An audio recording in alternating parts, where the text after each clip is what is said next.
چې ته چې قربان شوې د کوم ملک په ازادۍ شهیده هلته د مور غواړي په سوال باندې ډوډۍ شهیده والله دې ماف که خدا جنگ د خدای په لار کې نو په دې اخیستې وي مولا او خان روپۍ شهیده ډېر ښه کشمیر به هم ازاد شي ستا قدر هم دومره و چې ماشوم بچی دې ګرځوي پکې بوجۍ شهیده ډېر ښه یاره قربان ډېره زیاته داسې ارزانه شوله ساله که ارزانه هوا داسې ارزانه شوله ساله که ارزانه هوا ژوند لکه پاڼې وړي د بوټو نه روانه هوا ژوند لکه پاڼې وړي د بوټو نه روانه او زه دا هندوه په ځان څنګه مطمئنه کمه زه دا هندوه په ځان څنګه مطمئنه تا ته خو تخت د بلقیس راوړو سلیمانه هوا ستا پاکې اوښکې د ګنګا د سیند روانې اوبه اوربل دې خور کړي د سپرلي د وریځ په شانه هوا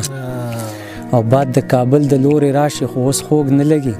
اوس دې د وینو بوی راوړي افغانستان هوا مړه دا خو یو اتیا ځله ووایه یاره دا شعر باد د کابل د لورې راشي خو اوس خوږ نه لګي اوس دې د وینو بوی راوړي افغانستان هوا بیګا مې خوب کې چا لمدې زلفې په مخ راښکلي که په کړکۍ کې ساس کې راوړل د بارانه هوا کاروان مومنده د امید په غباره ولاړ یم کله مې ځمکې ته وړي کله تر اسمانه هوا ډېر ښه دی